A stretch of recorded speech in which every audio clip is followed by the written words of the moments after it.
How's it going, friends? Thank you again for coming back.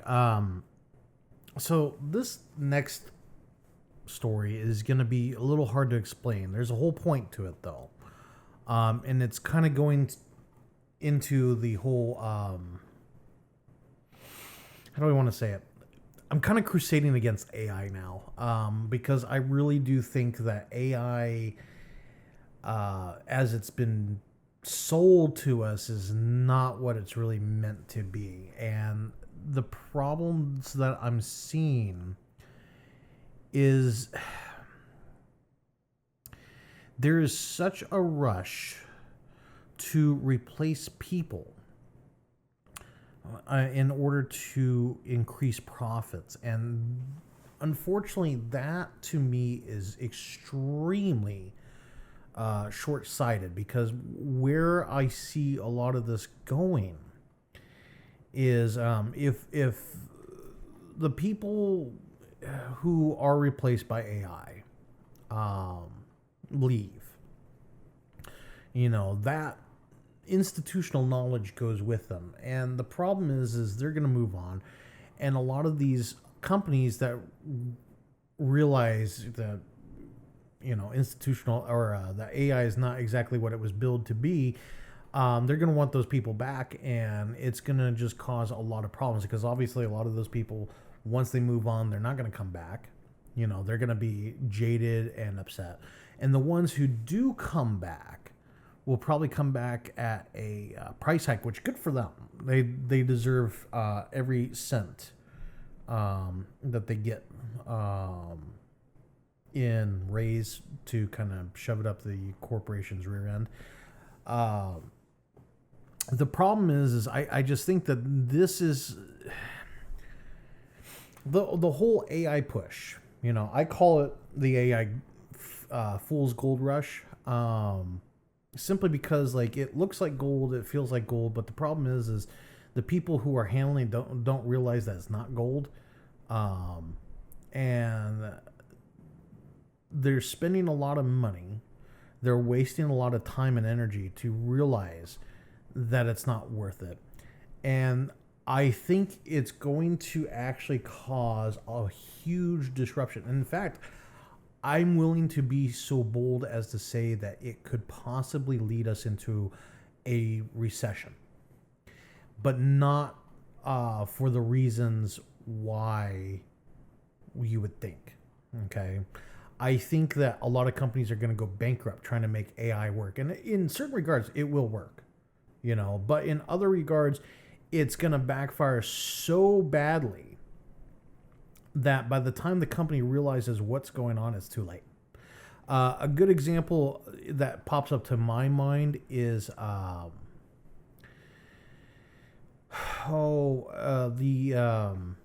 the drive-through AIs, where the guy basically ordered 18,000 cups of water.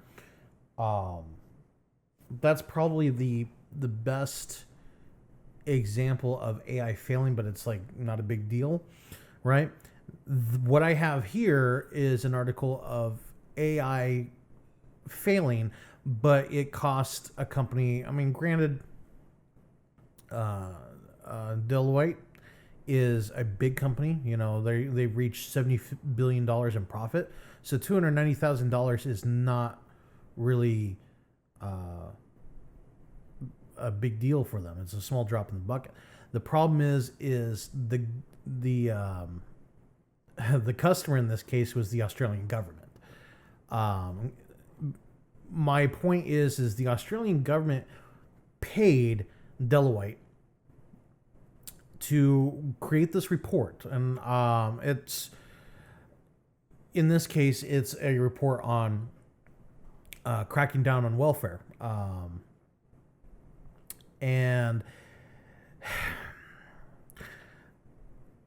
it's going to disrupt lives in the process, right? A person who's on welfare, I would like to think they're on it for a very specific reason. I know that's not always the case. I'm not stupid. I'm not naive. But it still impacts lives. I would rather have a person make a decision rather than a computer make a decision, because a person can weigh pros and cons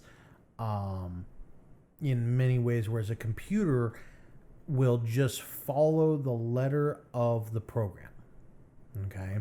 This is why I also don't like credit scores, because, even though, like, take me, for example, I have a clean record of payment, right? There was only one time where I missed a student loan payment, but that was more because they switched the loan on me. I had no idea and missed it. But, with, like, my credit really didn't matter until I got a credit card, and then, like, that's what really helped, not being able to just pay my bills. And I guess that's what it really boils down to, is they don't want people who pay on time. They want people who are constantly delinquent and opening up new lines of credit, because they're going to statistically pay more. But the problem is the computer does not account for, well, if that person's already stretched to the very limit, costing more money. It's basically, in a way, it's an inefficiency in the economy.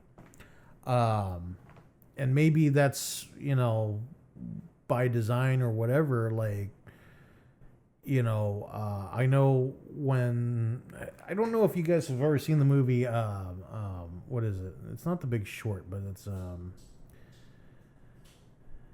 there's another movie. It's about the 2008 recession. It's got Christian Bale. He plays the doctor who, Dr. Michael Burry.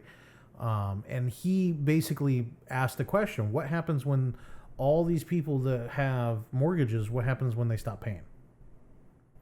And people are like, well, the companies, they saw money and they went after it, and that's part of the reason. But the other part of the reason is our economy has been automated for 30 years, 40 years at this point.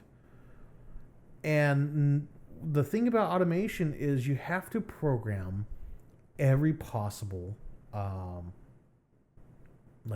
think of it like a highway, right?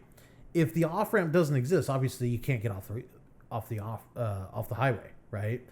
You have to put in the off ramp so that way people can get off the highway. And that's basically what it boiled down to, is they did not stop and ask, is this possible? Nobody came up with the question.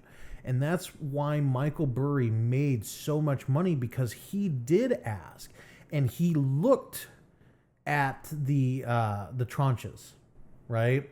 I if you ever get the chance, watch that movie. I want to say it's The Big Short. I don't think it's quite right, but if you go into IMDb and you look up Christian Bale and Michael Burry,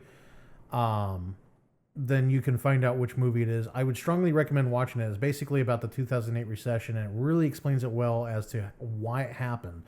And basically what it boils down to is nobody asked the right question, which is what happens when these people stop paying, And when you have individuals who have 4 or 5 houses on adjustable rate mortgages, it's going to get to a point where they can't pay it.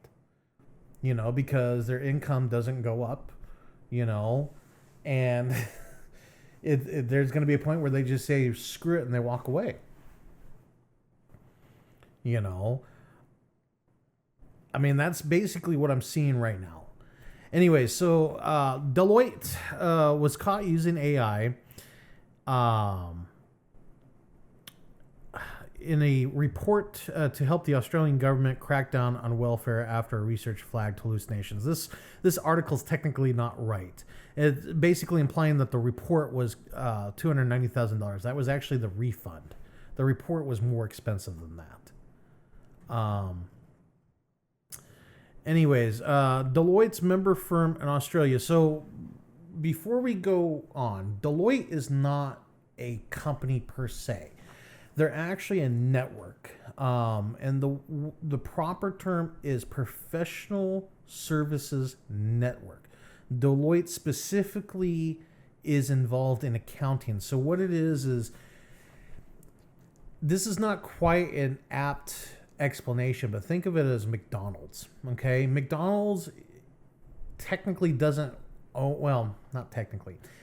McDonald's doesn't own the majority of their restaurants. The restaurants are actually owned by people who bought into the franchise model of McDonald's. So how that works is you have, $1 million. You go to McDonald's, say, okay, I want a franchise. They take care of everything. They build the building. They buy the property. You pay rent to them, and part of your rent agreement is you have to maintain McDonald's standards, right? Cleanliness, all that stuff, right? And you're just constantly paying rent on that building, and you run the business, and you're guaranteed a certain amount of profit every year based on your location and all that stuff. That's how franchises are. How a professional network service, or a professional service network, runs is you own like an accounting firm, and you go to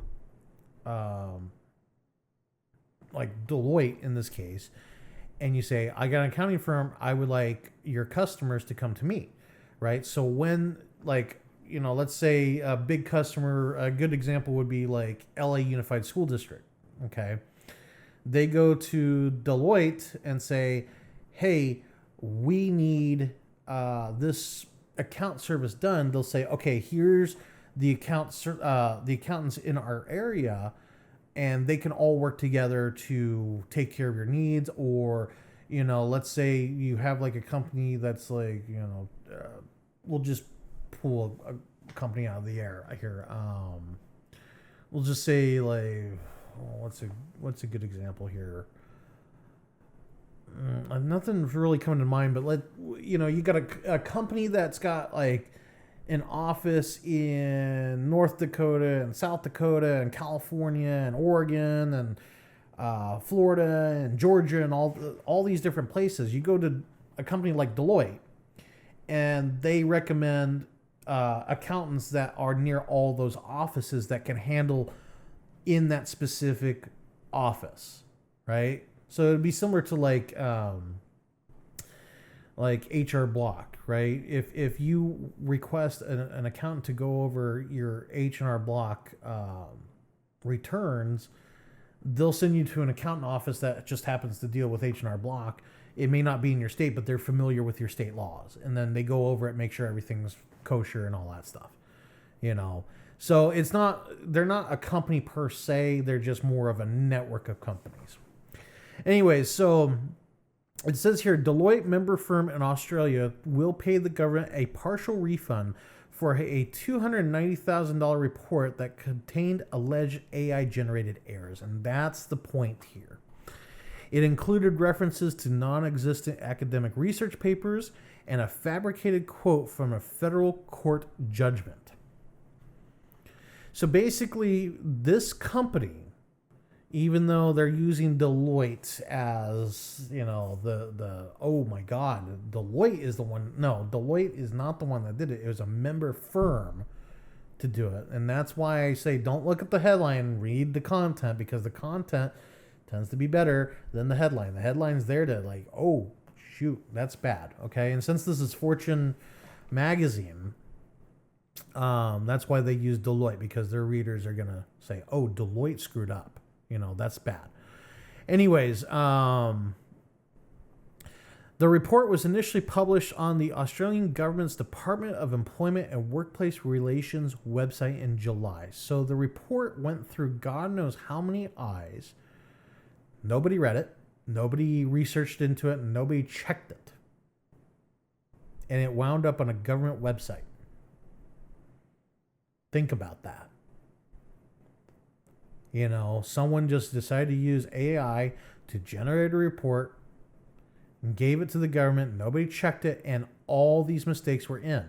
I don't know if you happen to remember when AI first started, a bunch of attorneys got in trouble for writing or having AI write their briefs, and it referenced non-existent case law. It referenced things that didn't exist. It was causing a big problem. And I don't know about you, but the last time I checked, an attorney is expensive. And I would be very upset myself if I was paying an attorney and he did that, submitted the paperwork to the court, and he didn't even bother to check it, which I know I've actually experienced it in my case. My attorney did not read my case until literally the day before we were going to court, and then he called me and said, "Oh, we got something here." You know, granted, my guy was a public defender. I can't expect much there. But it's obvious these people don't freaking read until the day of. That is scary when you think about it. You see all the things that have passed through places like Congress or stuff. And I know, again, I'm not naive. I know, congressmen typically don't write the legislation they attempt to pass. They barely even read it. They have staff that read it, and they get the legislation from think tanks and other organizations, NGOs. Okay, but seriously, think about this. This is kind of a microcosm of a serious problem here, which is nobody's reading anything, and they're just doing things without reading it, without researching it, without checking into it, and then we have to wait until they pass the bill to find out what's in it. Anyways, so it says here a revised version was quietly published on Friday. When was this article written? It was October 7th. So October 7th, and today's the 11th. So last Friday, basically. So July, August, September, 3 months. July, August, September, October. 3 months before someone caught it. 2 to 3 months. Let's put it that way.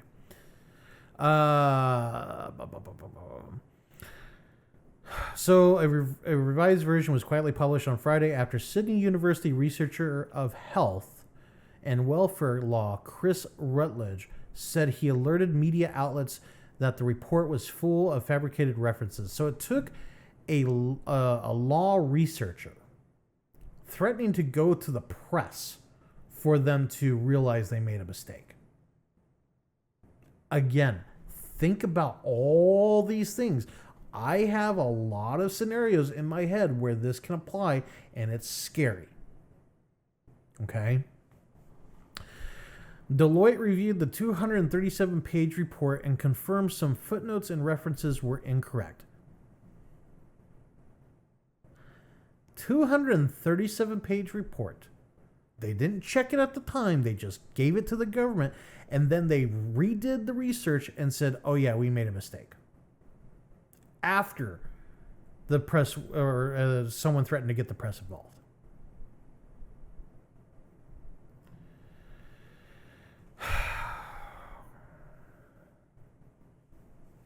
See, we're talking about people losing their jobs with AI, but my question is, how many of those people are actually doing their jobs? Because it seems like some people are just not doing their jobs.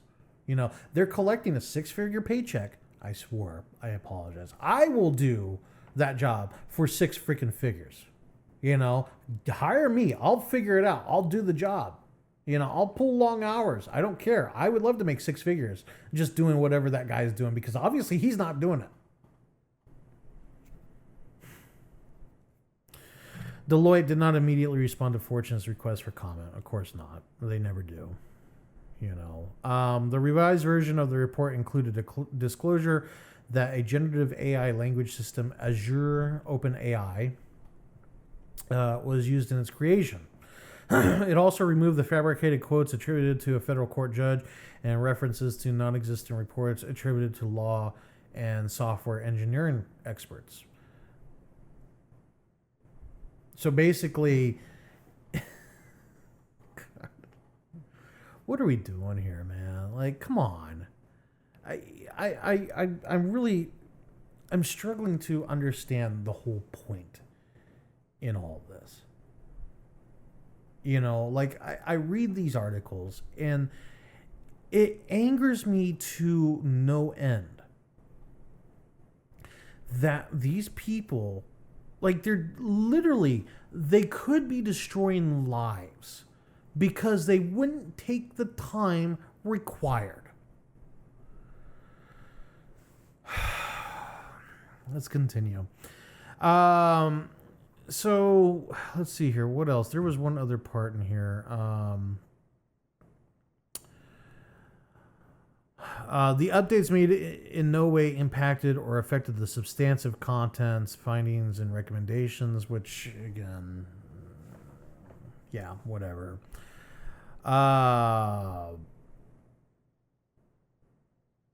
So, according to this here, in late August, the Australian Financial Review first reported, so the media did report on it. So that's interesting. He says here, it says here, he reported the mistakes when he read a portion incorrectly stating Lisa Burton Crawford, a Sydney University professor of public and constitutional law, had authored a non-existent book with a title outside of her field of expertise. And since he worked in the same department at the same university, that would make sense that he would instantly pick up on that. But again, it took someone to actually read it and understand it to realize, oh, they screwed up bad. You know, and here's the really bad part about this is Deloitte is still like gonna press forward on this. According to this, they're going to invest $3 billion through fiscal year 2030 on AI development.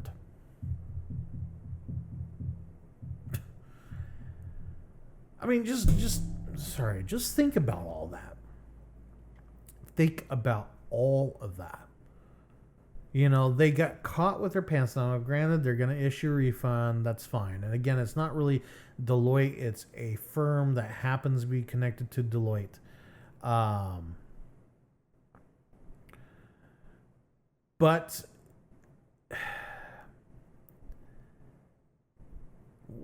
like $290,000 for a report that was generated in a couple seconds and was full of inaccuracies. What is the Australian government paying for at this point? Like, if my government did this, I would be upset. I would be furious. I mean, granted, you know, what could I do in that situation? I write a strongly worded letter to my representative saying, hey, you know, this is messed up. Stop it. They're all doing it, so what does it matter anyways? The big four are doing it. I don't know. What this seems like is it's just getting worse. That's really what this boils down to, is it's getting worse and nothing else, or nobody really seems to care. You know? I mean, I know that that's kind of the future. Once they figure out the hallucination problem, which I would be shocked if they could figure it out. You know, I would be very shocked. I mean, the reason why they haven't figured it out yet is because of the way large language model systems like, you know, ChatGPT and all that, the way they work is it goes through so many layers that they can't troubleshoot it correctly. You know, they have to basically come up with a whole new science to figure out why these AIs hallucinate. But what it boils down to is, in theory, my theory, is it's all hallucination because of how it works. All it does is predict what the next word should be when writing a response. Now, I've used AI. I think AI can give ideas, but that's about as much as it can do. It's not creative. It's not. It can't give you anything that hasn't been done already. Which, you know, that really goes into a lot of different paths there. Like, what's the saying? There's only like 7 different stories in the world, and everything's just a play on that, or whatever it was, whatever the quote was. That's my whole point in all this, is realistically there's nothing really creative in this world anymore anyways. It's always borrowed from somewhere else, which technically that's what AI does in a sense. But at the same time, though, I've been watching a lot of H.R. Giger documentaries lately because I love the Alien franchise. And the man, he went to industrial arts school, and that's why he, you know, drew the things that he drew. Like, he was in his subconscious and drawing the things that his subconscious was telling him. His process was very interesting. And I don't think if we took H.R. Giger out of the equation, right? Like, he didn't exist one day. Alien didn't exist one day. The whole aliens, AI could not generate something like that. In a million years, they couldn't do it. We had the whole Willy Wonka spoof out in the UK where you had the sad Oompa Loompa. Basically, the whole website was AI generated, as a way to scam parents out of their money. I'm sure there's a lot of use of AI out there, but that we don't see, we don't hear about. But it just seems like there's just all this negative news about, and maybe that's what it boils down to is because you only ever hear about the negative stuff. You never hear about the positive stuff. And because, again, if it bleeds, it leads. Negative news is the best news. So that's why there's stories like this, and it's possible that AI is so prevalent, and we just don't see it because it works so well. But I don't believe that for a second. I, in a way, use AI in my job now, and it is atrocious, and it makes me want to quit my job. That's how bad it is. People that work in my industry have had AI shoved down their throats, and it's driving everyone nuts. I don't know.